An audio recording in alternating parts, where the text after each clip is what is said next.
தேர்தலுக்கு இன்னும் ஒரு நாள் மட்டுமே மிஞ்சி இருக்க நிலையில தமிழ்நாடோட பிரபல ஊடகமான தந்தி தொலைக்காட்சி தமிழ்நாடு மற்றும் புதுச்சேரியோட மொத்தம் 40 தொகுதிகள்ல எந்த கட்சிகளுக்கு பெரும்பான்மை வெற்றி வாய்ப்பு இருக்குன்னு கருத்து கணிப்பை வெளியிட்டிருக்காங்க. இது 40க்கு 40ங்கிற கணக்கோட செயல்பட்டு வர திமுகவுக்கு அதிர்ச்சி ஊட்டுற மாதிரி இருக்கு. குறிப்பா பாஜகவுக்கு வர இருக்க மக்களவை தேர்தல்ல சில தொகுதிகள்ல கிரீன் சிக்னலும் விழுந்திருக்கு. ரொம்ப முக்கியமா கடந்த 2023 ஆண்டு மே மாதத்துல இருந்து சர்வேல இறங்கி இருக்காங்க தந்தி டிவி. அதன்படி தமிழ்நாட்டுல திமுக தலைமையிலான இந்தியா கூட்டணிக்கு கடந்த ஆண்டு மே மாதம் 71% இருந்த ஆதரவு மெல்ல சரிஞ்சு 66% ஆகியிருக்கு. அதே சமயம் கடந்த மே மாதம் மக்களுக்கு மோடி மேல இருந்த 27% ஆதரவு இப்போ 33% அதிகரிச்சிருக்கு. அதன்படி கடந்த மார்ச் 20ஆம் தேதி முதல் ஏப்ரல் 14ஆம் தேதி நிலவரப்படி இந்தியா கூட்டணிக்கு 66% ஆதரவும் தேசிய ஜனநாயக கூட்டணிக்கு 33% ஆதரவும் இருக்கிறதா சொல்லியிருக்காங்க. அது மட்டும் இல்லாம கடந்த பிப்ரவரி மற்றும் ஏப்ரலுக்கு இடையே கிட்டத்தட்ட 2 மாத கால இடைவெளியில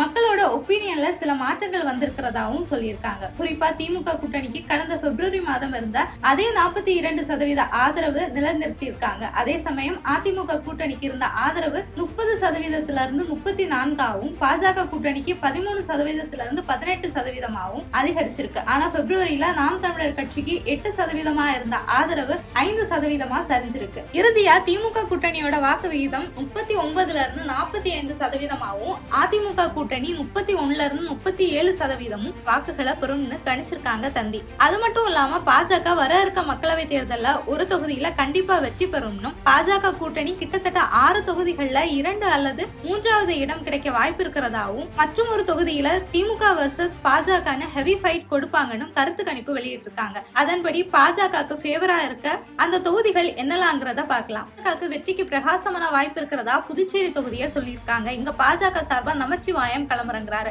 காங்கிரஸ் இங்க வைத்தியலிங்கத்தையும் அதிமுக தமிழ்வேந்தனையும் களமிறக்கி இருக்காங்க. இந்த நிலையில ஜெயிச்சா மத்தியில அமைச்சர் பதவின்னு பாஜக தலைமையிடம் அஷூரன்ஸ் கொடுத்திருக்க காரணத்தினால ஹார்ட் ஒர்க் அனைத்தையும் போட்டிருக்காரு நமச்சிவாயம். இங்க பாஜகவுக்கு 39 இருந்து 45% வாக்குகள் வாங்க வாய்ப்பு இருக்கிறதா சொல்லியிருக்காங்க. அடுத்ததா திமுக வர்சஸ் பாஜகன்னு மாறி இருக்க வேலூர் தொகுதி. இங்க புதிய நீதி கட்சி தலைவர் ஏசி சண்முகம் தாமரை சின்னத்துல களமாடுறாரு. திமுக சார்பா துரைமுருகன் மகன் கதிரானந்த் களமாடுறாரு. ஏற்கனவே கம்மியான மார்ஜின்ல கடந்த தேர்தல வெற்றியை நழுவ விட்டிருந்தாரு சண்முகம். இந்த முறை 32 இருந்து 38% வாக்குகள் பெற வாய்ப்பு இருக்கு. அதே சமயம் திமுக 31 இருந்து 37% வாக்குகளை இந்த தொகுதியில பிடிக்கும். அதனால இந்த தொகுதியில டஃப் ஃபைட் நிலவுன்னு சொல்லப்படுது. அடுத்ததா பாஜக கூட்டணியில சுயேட்சையா களமிறங்கி இருக்க ஓபிஎஸ்க்கு ராமநாதபுரம் தொகுதியில 30 இருந்து 36% வாக்குகள் கிடைக்கும்னு கருத்து கணிப்பை வெளியிட்டிருக்காங்க. ஆனா சின்னம் இங்க மேஜர் ரோல் பிளே பண்ணுது. குறிப்பா ஓபிஎஸ்க்கு மக்கள் ஆதரவு இருந்தாலும் பலாப்பழ சின்னம் கிராமப்புறங்கள்ல இன்னும் சென்றடையலைங்கிறது டிராபேக்கா இருக்கு. பாஜக மூத்த தலைவர்கள் ஒருவரான பொன் ராதாகிருஷ்ணன் களமிறங்குற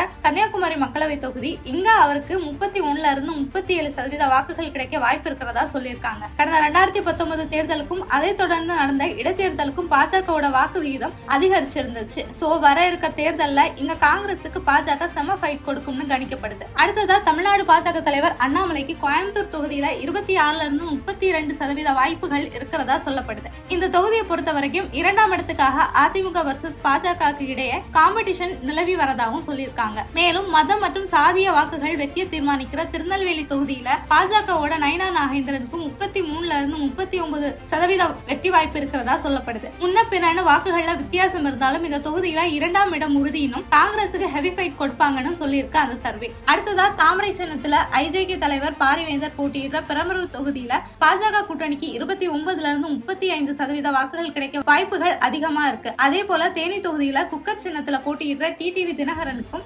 28 இருந்து 34% வாக்குகள் கிடைக்க வாய்ப்பு இருக்கிறதா சொல்லியிருக்காங்க. அதே போல தர்மபுரி தொகுதியில பாஜகவோட கூட்டணியில நிக்கிற பாமகவோட சௌமியா அன்புமணிக்கும் 29 இருந்து 35% வாக்குகள் கிடைக்க வாய்ப்பு இருக்கிறதாவும் பெரும்பாலும் இந்த தொகுதிகளில் பாஜக கூட்டணி 2ஆம் இடத்தை கைப்பற்றும்னு சொல்லியிருக்காங்க.